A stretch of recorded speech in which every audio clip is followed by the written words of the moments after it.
Nessa edição, também falaremos do avanço da guerra no Oriente Médio. Participam desta edição do WW, cientista político e vice-presidente da Eco Advice, Cristiano Noronha, veio até o estúdio aqui. Uma honra, meu caro. Obrigado.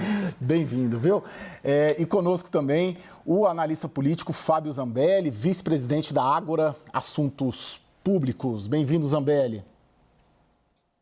Boa noite, Caio. Boa noite, Cristiano, Thaís, Daniel. Boa noite, telespectadores. Boa noite. Daniel Hittner, nosso diretor em Brasília. Boa noite, meu caro. E a Thaís Herédia, também, minha parceira de toda a noite aqui comigo. Bom, vamos lá antes para Brasília, porque teve notícia que tem impacto na eleição hoje em Brasília. O ministro Alexandre de Moraes não autorizou o desbloqueio do X 2 dias antes da eleição, mesmo a rede tendo pago as multas que eram devidas. A repórter Luciana Amaral tem as informações ao vivo de Brasília. Boa noite, Luciana.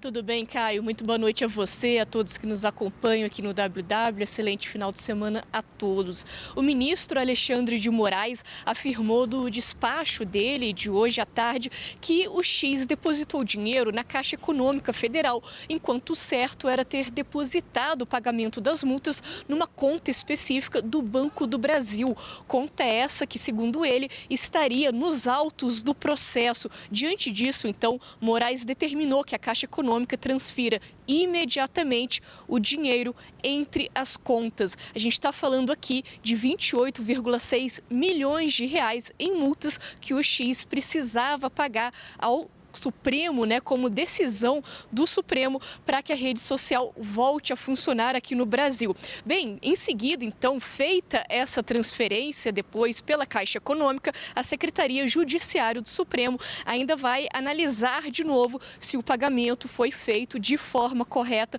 o pagamento dessas multas. O X, por sua vez, diz não ter sido avisado sobre essa conta específica do Banco do Brasil. Vale a gente acrescentar aqui que ainda no despacho de hoje, Moraes também pede que a PGR, Procuradoria-Geral da República, se manifeste sobre a situação, sobre o novo pedido de desbloqueio do X. Por conta disso, é improvável, não é impossível, mas é improvável que o X seja desbloqueado antes de domingo, antes do primeiro turno eleitoral. E essa quitação é também, em princípio, a última condição estipulada pelo STF para que a rede social volte a funcionar aqui no Brasil. Suspensão essa que já tem mais de um mês, foi suspensa, a determinação da suspensão foi dada no dia 30 de agosto. Então, a gente segue acompanhando passo a passo desse caso. Caio, volto contigo no estúdio. Obrigado, Luciana. Bom trabalho por aí. Bom, e ao contrário da polarização nacional, que reverbera tanto nas redes sociais, como é o caso do X, as disputas diretas entre o PT de Lula e o PL de Bolsonaro são pouco frequentes nos municípios brasileiros. Os dois partidos têm candidatos no mesmo pleito em apenas 8 das 26 capitais. Em Fortaleza, André Fernandes, do PL, está só 2 pontos percentuais à frente de Evandro Leitão, do PT, tecnicamente empatados, segundo o agregador de pesquisas da CNN. A disputa no Ceará é a única entre as capitais que pode levar a um segundo turno entre PT e PL, nos mesmos moldes da polarização que se viu entre as siglas de Bolsonaro e Lula nas eleições presidenciais de 2022 e que divide o país. Os dois líderes também têm dificuldades para influenciar a transferência de votos. Aqui na capital paulista, onde Lula venceu em 2022, o seu candidato, Guilherme Boulos, do PSOL, aparece nas pesquisas no empate técnico triplo com Ricardo Nunes e Pablo Marçal. No Rio de Janeiro, mesmo o forte alinhamento com Bolsonaro não foi suficiente para encostar Alexandre Ramagem, do PL, no atual prefeito Eduardo Paes. Em 2024, o que se nota é um avanço de toda a centro-direita, com 83 candidatos de diversos partidos liderando a corrida eleitoral, contra apenas 13 da esquerda nas maiores cidades em que pode haver segundo turno. Ter a máquina na mão se mostra mais uma vez como um fator fundamental. Na maioria dos casos, os prefeitos atuais têm grandes chances de reeleição. Em Recife, por exemplo, João Campos, do PSB, passa dos 70% das intenções de voto, segundo o agregador de pesquisas da CNN. A capital pernambucana, segundo o levantamento da Eco Advice, faz parte do grupo de 11 capitais que devem definir o prefeito já neste domingo.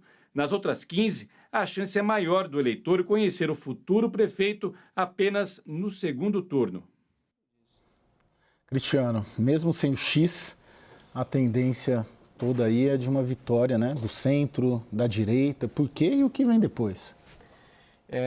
Isso mesmo, Caio. A gente está vendo a esquerda, ela teve muito sempre ligada ao PT. Mesmo quando a gente viu a esquerda crescendo em número de prefeituras de forma expressiva, foi o PT que cresceu, né? Em 2012, por exemplo, o PT chegou a eleger 650 prefeitos no país. Na última eleição municipal foram apenas 183, isso graças também ao prejuízo que o PT teve com todo o problema envolvendo o escândalo da Lava Jato, né? E isso acabou afetando muito o partido e caiu drasticamente. E os partidos do Centrão, a gente vê que historicamente, até o Congresso tem se empoderado muito, assumido muito o controle do orçamento, e essa relação entre eleição de prefeito, de deputado, ela é muito forte. Uma coisa alimenta a outra, né?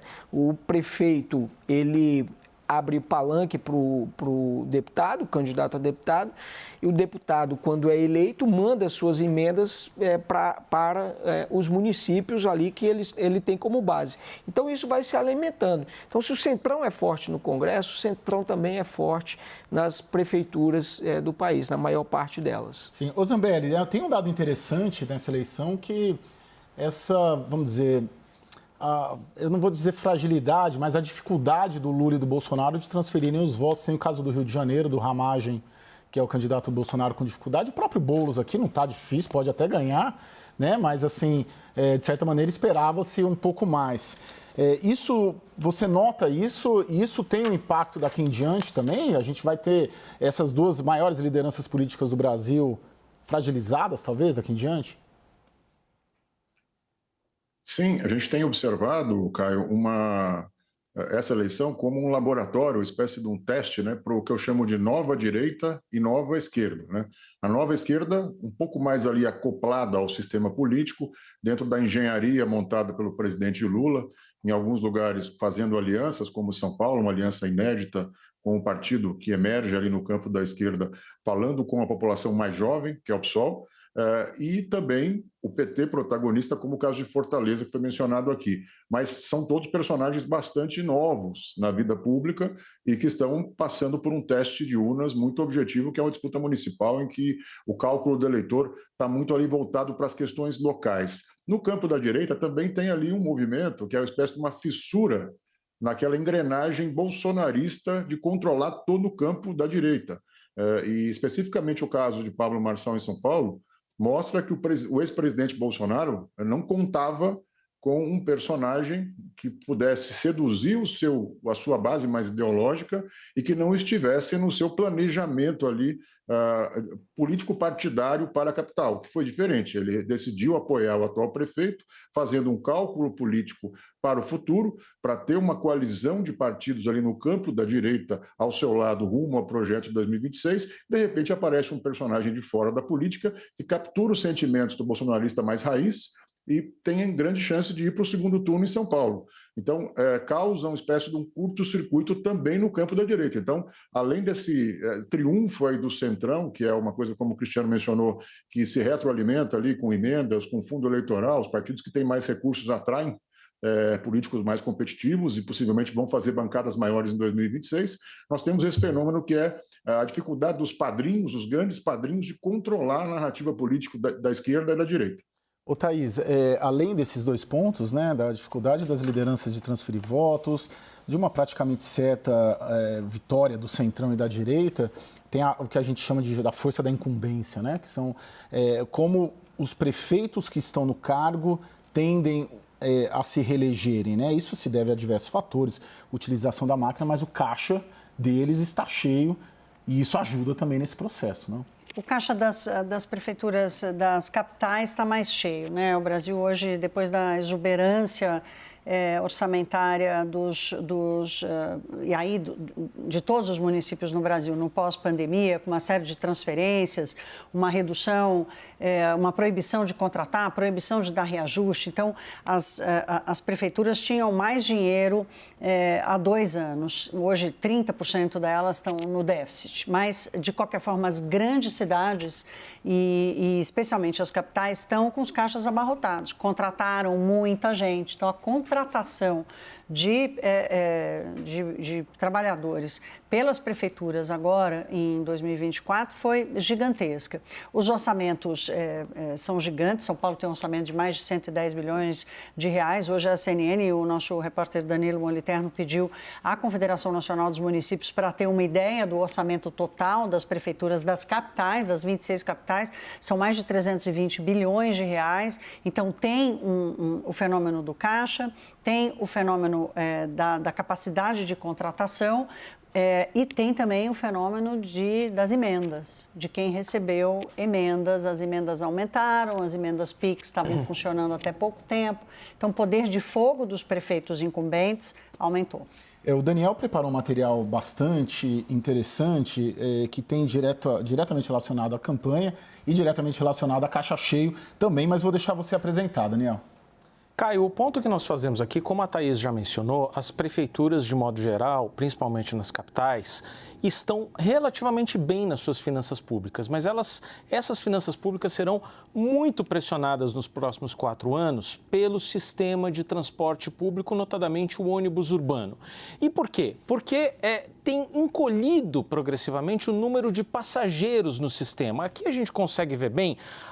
Pegando como base o ano de 2013, a gente já faz a ressalva que em 2013 havia 25% menos de passageiros no sistema do que havia nos anos 90, ali em 95 mais ou menos. Isso já havia caído. E foi caindo. Em 2020, com a pandemia, houve um tombo muito grande, muito expressivo novamente. E o número de hoje, 2024, esses números nós atualizamos até 2023, ainda não conseguem repor o pré-pandemia. Isso significa o seguinte: mais dinheiro tem que ser gasto para manter a mesma frota para atender menos passageiros. E o dado hoje é que as prefeituras gastam, de forma geral, 12 bilhões de reais por ano em subsídios. Veja como isso tem se expandido. Até 2019, antes da pandemia, só 3 grandes regiões metropolitanas tinham algum tipo de subsídio para o ônibus urbano: São Paulo, Brasília e Curitiba. Hoje, já são 237, sendo 75 cidades com mais de 250 mil habitantes, 18 capitais e 6 regiões metropolitanas. Tem ainda um grupo de 40 municípios, em torno de 40 municípios, que tem tarifa zero plenamente, mas aí tem alguma restrição, ou são cidades muito pequenas, então é mais fácil você colocar um sistema gratuito para toda a população, ou é uma tarifa zero, por exemplo, como tem em São Paulo, somente aos domingos. Moral da história: as prefeituras ou vão ter que colocar mais dinheiro, mais subsídio nos seus sistemas de transporte, ou serem pressionadas ali por reajustes tarifários que minam muito a popularidade de qualquer prefeito. Solução é você tratar o sistema de transporte na linha do que você tem no SUS, um sistema único de transporte em que haja alternativas de financiamento, tarifas de congestionamento, cobrança de pedágio urbano, possivelmente ali alguma taxação de aplicativos de transporte, mas que tudo isso entre numa espécie de fundo, em algum caixa único, de modo a que as prefeituras possam remunerar esse sistema de outra forma, porque do jeito que está, a coisa é absolutamente insustentável. Sim, ainda com que haja o caixa cheio. Agora, o Cristiano, o caixa cheio, ele explica, ajuda a entender a força da incumbência, mas tem 3 casos que a gente vai ver domingo, que a gente já antecipa, né, que as pesquisas dão como certos, que são os superprefeitos, né, entre aspas, claro, né? O João Campos, né, que deve ser o recordista de votos no Recife, Bruno Reis, em Salvador, que também deve ser reeleito em primeiro turno, e o Eduardo Paes ali, enfim, tem uma tendência de ser reeleito em primeiro turno no Rio de Janeiro. O que esses favoritos têm que os outros não têm? Sem comparação específica, não estou comparando o Eduardo Paes com o Ricardo Nunes aqui, que está difícil, podendo ir no segundo turno. Mas os favoritos, eles são favoritos por quê? A gente lê, é boa gestão, é o caixa cheio, presença em redes sociais, é o quê? É uma combinação de tudo isso, né, Caio? Não dá para... Você pode ter, eventualmente, o caixa cheio e não fazer uma boa gestão, né? Você pode não se comunicar bem, por exemplo, com a população sobre aquilo que você está fazendo. Isso é uma crítica muito comum a vários gestores que fazem muito numa determinada gestão, mas não sabem comunicar. No próprio governo federal, a gente vê a popularidade do Lula, a economia está crescendo, a agência de classificação de risco melhorou a nota do Brasil, mas a popularidade do presidente, por exemplo, caiu, apesar da economia estar crescendo 3% e surpreendendo todos os economistas. Então, a qualidade da gestão, como você se comunica também, o fato de você ter um caixa fortalecido, isso sem dúvida nenhuma ajuda muito. Agora, o Eduardo Paes é um político também tradicional. Então, ele já é um político bastante conhecido, bastante testado no governo, estabeleceu uma boa relação com o governo federal. Então, isso também ajuda. João Campos, filho do ex-governador, tem uma tradição na política também, que ele está também ainda surfando muito nessa onda. Então, existem essas características locais também. Se você tem um nome conhecido, se faz uma gestão boa, né, tem uma tradição na política, isso também acaba, sem dúvida nenhuma, te ajudando bastante nessa avaliação e, consequentemente, te ajudando na reeleição. Sim. Ô Zambelli, você acha que a partir de domingo a gente consegue ter um quadro melhor até de presidenciáveis? Principalmente dos presidenciáveis de oposição, né? Porque o Lula provavelmente é candidato, a gente já sabe mais ou menos o cenário do PT, mas, por exemplo, aqui em São Paulo, se o Ricardo Nunes não avança, é péssimo para o Tarcísio, né? O Caiado está com dificuldade em Goiás também, para o seu candidato avançar, tem uma disputa com o bolsonarismo. Já começa a delinear, é possível, a partir de domingo, qual candidato tem mais força para ir contra o PT em 26? Olha, Caio, eu costumo tomar um pouco de cuidado com essa avaliação que associa os êxitos municipais à eleição nacional. Digo isso porque São Paulo já deu exemplos recentes de que não é bem assim. Se a gente for lembrar, por exemplo, a vitória de João Dória em 2016, atribuída em larga medida ao esforço feito pelo então governador Geraldo Alckmin, isso não rendeu frutos políticos para Alckmin em 2018. O mesmo aconteceu no passado com Serra e Gilberto Kassab. Então, necessariamente, você ter uma derrota municipal, inclusive em São Paulo acontece às vezes o contrário, né? Você tem uma derrota local e depois consegue ter uma vitória nacional, como temos alguns exemplos aqui, desde Fernando Henrique Cardoso. Então, eu vejo que, evidentemente, existe um desgaste de quem se expôs mais, como o caso do governador Tarcísio de Freitas, que se expôs na candidatura de Ricardo Nunes, mas eu acredito também que ele fez esse movimento assumindo o risco e buscando ali um respaldo dessa coalizão político-partidária que, em tese, pode estar no campo da direita em 2026. Então, mesmo que Ricardo Nunes não avance para o segundo turno e perca a eleição, na minha avaliação, o governador Tarcísio de Freitas conseguiu mostrar para a classe política, sobretudo para os partidos que podem sustentar uma eventual candidatura dele, que ele é alguém que está disposto a fazer esse jogo da política talvez menos ideológico e mais pragmático. Eu queria fazer uma pergunta, sim? Posso te passar? Cris, eu estava ouvindo vocês aqui e a chamada do Caio, eu acho que é super interessante para a gente refletir um pouco o que vai ser da política para frente. Ontem a gente até chegou a tratar disso, assim, do quanto a violência política, por exemplo, passa a ser uma tendência. Eu quero usar essa mesma linha para entender o seguinte, o quanto essa radicalização, além do Bolsonaro, porque, né, essa extrema-direita que está ganhando espaço, como o Pablo Marçal aqui em São Paulo e outros candidatos, muitos têm um tom acima de Bolsonaro. O quanto isso é apenas um fenômeno que vai se acomodar mais para frente, com a direita mais conservadora, ou pelo menos não tão histriônica, como é o caso do próprio Tarcísio, ou quanto isso também é uma tendência de continuar crescendo? Olha, Thaís, à medida que a polarização ela permanece, esses posicionamentos muito firmes, eu acho que eles vão continuar. Agora, esses posicionamentos muito fortes também, ao mesmo tempo que atraem um determinado grupo de eleitores, eles afastam outros, né? Daí porque a gente vê, por exemplo, o caso do Pablo Marçal ter uma rejeição mais alta entre os candidatos. É o que tem o discurso mais agressivo e é o que tem o maior índice de rejeição. Então, continua sendo na política você saber dosar muito bem esse tipo de posicionamento a ponto de você não radicalizar.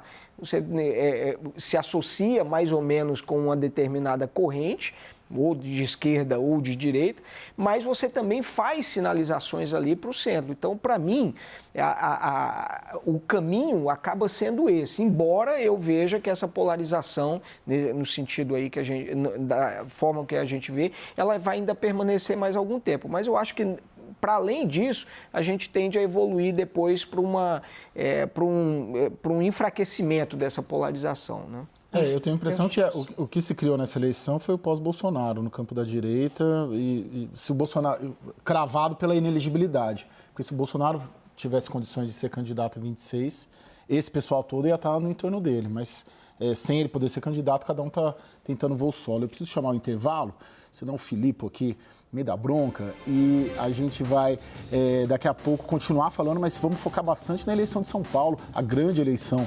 deste ano e pela imprevisibilidade também. Até já.